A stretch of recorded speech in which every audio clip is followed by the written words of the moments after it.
क्या आप अपनी बुरी आदतों से परेशान हो चुके हैं? क्या आप चाहते हैं कि आप अपनी बुरी आदतों को हमेशा के लिए छोड़ दें, लेकिन आप छोड़ नहीं पाते हैं? अगर हाँ, तो यह बुक समरी आपको जरूर पढ़नी चाहिए।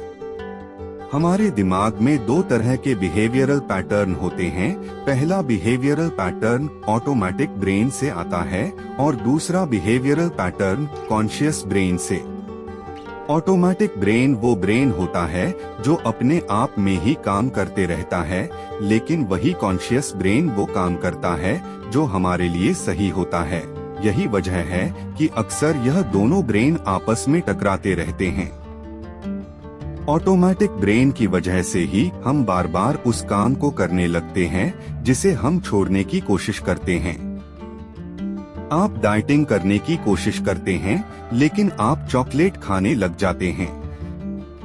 आप PON देखना छोड़ना चाहते हैं, लेकिन आप PON वाली साइट पर पहुंच जाते हैं, यह जानने के बाद भी कि ये चीज आपके लिए बहुत बुरी है और आपके हेल्थ को भारी नुकसान पहुंचा सकती है। आप वो चीजें करने लगते हैं। ऐसा क्यों होता है? आप खुद को नुकसान पहुंचाने वाली चीजें क्यों करते हैं? इन सभी चीजों के बारे में आप इस समरी में आगे जानेंगे। साथ ही साथ इस बुक समरी के लास्ट में आपको 12 स्टेप प्रोग्राम के बारे में जानने को मिलेगा, जिसकी मदद से आप अपनी बुरी आदतों को आसानी से मिटा पाएंगे। Two brains not working together, दो दिमाग एक साथ काम नहीं कर सकते। जैसा कि हमने आपको बताया, हमारे दिमाग में ऑटोमेटिक ब्रेन और कॉन्शियस ब्रेन दोनों होते हैं। ऑटोमेटिक ब्रेन के कारण हमारे दिमाग में सेल्फ डिस्ट्रक्टिव बिहेवियर पैदा होता है। मतलब ऑटोमेटिक ब्रेन हमारे माइंड को इस कदर कंट्रोल करता है कि हम वो काम करने लगते हैं जो हमारे लिए नुकसानदायक है। जब हमारा ऑटोमेटिक ब्रेन हमसे कोई ऐसा काम करवाता है जो हमारे लिए नुकसानदायक है, तब हमारा कॉन्शियस ब्रेन हमें रोकने की कोशिश करता है, लेकिन ऑटोमेटिक ब्रेन पावरफुल होने की वजह से कॉन्शियस ब्रेन पर हावी हो जाता है, जिसकी वजह से हम ना चाहते हुए भी खुद को नुकसान पहुंचाने वाले काम करने लगते हैं। इसीलिए अपने ब्रेन को ऑटोमेटिक ब्रेन फंक्शनिंग से निकालकर कॉन्शियसनेस की तरफ ले जाना बहुत जरूरी है, और यह तभी हो सकता है जब आप ध्यान देंगे कि आपके मन में किस तरह के थॉट्स आते हैं। अपने थॉट्स के तरफ अवेयर होकर आप आसानी से अपने ब्रेन को कॉन्शियसली वर्क करने के लिए प्रोग्राम कर सकते हैं। The auto destruct mechanism. हमारा ऑटोमेटिक ब्रेन भी काफी अच्छा होता है, क्योंकि यह भी हमारे लिए हमेशा अच्छा ही सोचता है। ऑटोमेटिक ब्रेन बिना कुछ सोचे समझे अनकॉन्शियसली बस अपना काम करते रहता है। मतलब यह है कि यह ब्रेन बिना हमारी जानकारी के अपने आप डिसीजन लेने लगता है। यह हमें कॉन्फिडेंट और खुश महसूस करवाने के लिए चीजें करता है, लेकिन यह चीजें हमें केवल कुछ ही समय के लिए ही खुशी देती हैं और बाद में हमें इन चीजों से प्रॉब्लम झेलनी पड़ती है। एग्जाम्पल, मान लीजिए आपको किसी पार्टी में जाना है, तो आप उस पार्टी के लिए खुद को बहुत अच्छे से रेडी करते हैं।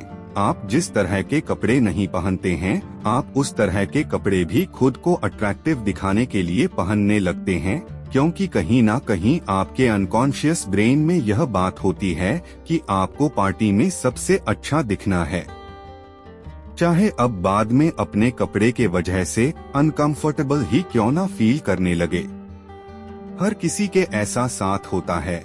हमारा दिमाग हमें शॉर्ट टर्म में सिक्योर और खुश करने के चक्कर में कई बार हमसे ऐसे काम करवा देता है जिससे हम भारी मुसीबत में पड़ जाते हैं। ऑटोमेटिक ब्रेन को आप अनकॉन्शियस ब्रेन भी कह सकते हैं। इस ऑटोमेटिक ब्रेन में वो बातें भी रहती है जो शायद आपको याद भी न हो।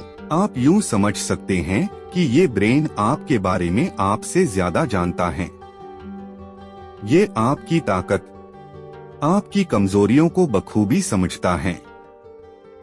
इसीलिए जब हम अपनी बुरी आदतों के प्रति कॉन्शियस होने की कोशिश करते हैं, तब यह ऑटोमेटिक ब्रेन अलग अलग बहानों से हमसे वह चीजें करवाता है जो हम नहीं करना चाहते। हमें शॉर्ट टर्म प्लेजर देने के लिए यह ब्रेन हमारे इमोशन को कंट्रोल करता है। जिसकी वजह से हम ना चाहते हुए भी वह काम करने लगते हैं जो हमें वापस हमारी बुरी आदतों के तरफ ले जाएगी, क्योंकि तब हमारा पूरा कंट्रोल हमारे ऑटोमेटिक ब्रेन या यूं कहें कि हमारे अनकॉन्शियस ब्रेन के पास होता है। अपने ऑटोमेटिक ब्रेन को अपने कंट्रोल में करने के लिए आपको राइटिंग या जर्नलिज्म जरूर करना चाहिए, क्योंकि जब आप किसी चीज के बारे में लिखते हैं तो आपका दिमाग उस चीज पर फोकस और कॉन्शियस हो जाता है। ऐसे में जब भी आपके दिमाग में कोई उल्टे सीधे ख्याल आए तो आप तुरंत अपनी डायरी निकालिए और उसमें उन चीजों को लिख दीजिए। अपने ऑटोमेटिक ब्रेन को रोकने के लिए यह तरीका आपके बहुत काम आ सकता है। Waving the red flag. आपने बच्चों में यह बात जरूर नोटिस की होगी, बच्चे अपने माता पिता का ध्यान अपनी ओर खींचने के लिए रोने लगते हैं। बच्चे रो रो कर अपने माता पिता का अटेंशन अपनी ओर आकर्षित कर लेते हैं, लेकिन जब बच्चे बड़े हो जाते हैं तो वह रोकर किसी का भी ध्यान या अटेंशन खींचने की कोशिश नहीं करते हैं, क्योंकि यह सारी चीजें बचपन में सही लगती थी। इसलिए जब बच्चे बड़े हो जाते हैं तो रोने की जगह ऐसे काम करते हैं जिससे दूसरों का ध्यान खुद ब खुद उनके तरफ आ जाए। अडल्ट होने के बाद लोग दूसरों का अटेंशन पाने के लिए ऐसी चीजें करने लगते हैं जिससे करने से दूसरे लोग उन्हें रोकेंगे और इस तरह दूसरों का ध्यान उनकी तरफ आ जाएगा।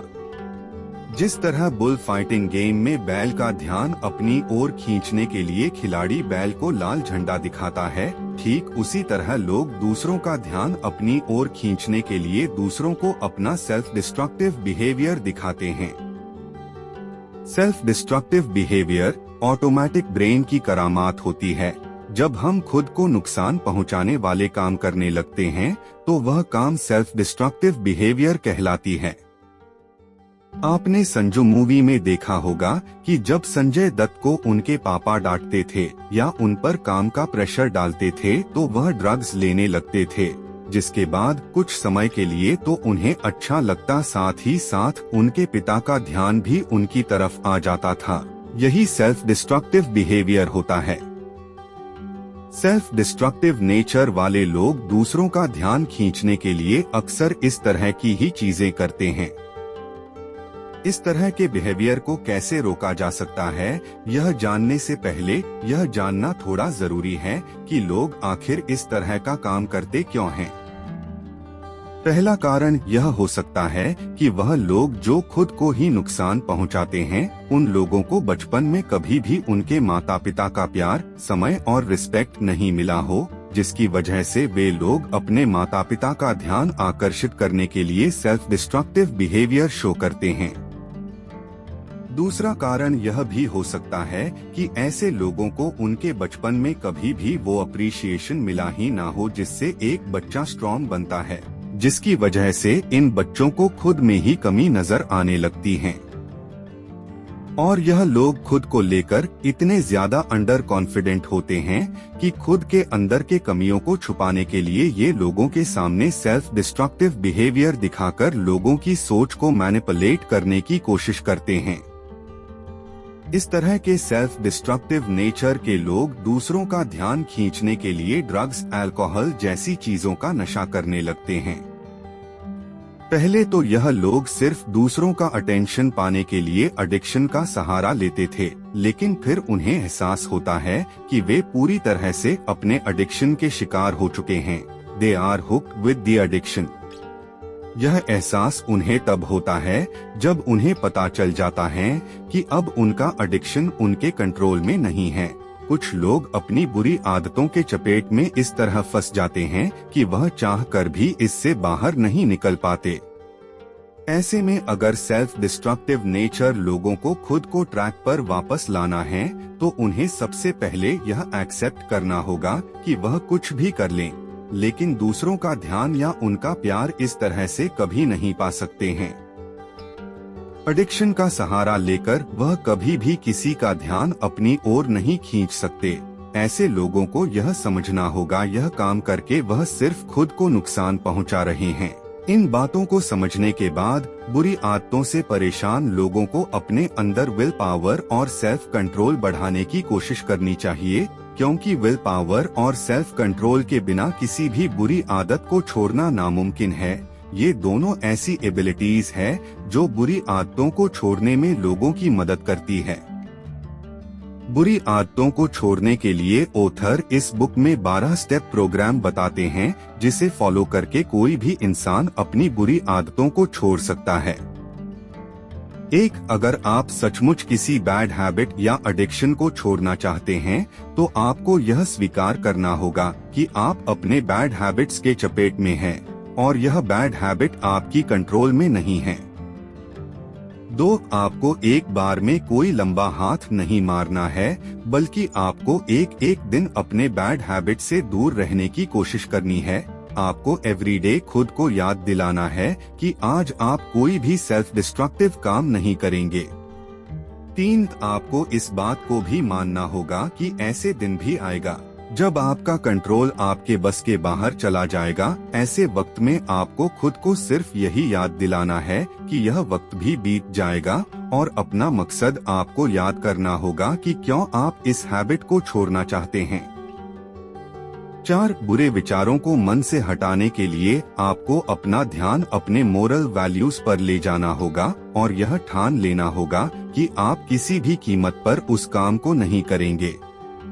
5. अगर आप अपनी बुरी आदत को हमेशा के लिए पीछे छोड़ना चाहते हैं, तो आपको उन लोगों से माफी मांगना होगा जिन्हें आपकी वजह से तकलीफ हुई है। 6. अकेले रहने की जगह अपना समय दूसरों को दीजिए और उनके साथ अच्छा समय बिताइए। 7. मन शांत करने वाले एक्टिविटीज की प्रैक्टिस कीजिए। मन शांत करने के लिए मेडिटेशन प्रैक्टिस कीजिए। मेडिटेशन बुरी आदतों को दूर करने के लिए सबसे अच्छा तरीका माना जाता है, क्योंकि ध्यान से आप अपने थॉट्स को लेकर अवेयर हो पाते हैं, जिसके बाद आप अपना मन बुरी चीजों से हटाकर उन कामों में लगाते हैं जो आपके लिए सच में जरूरी है।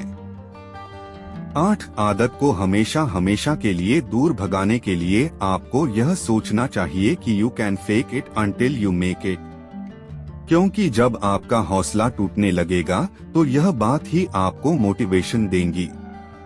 9. बुरी आदतों को छोड़ने के लिए आप अपनी दोस्त या थेरेपिस्ट की मदद ले सकते हैं।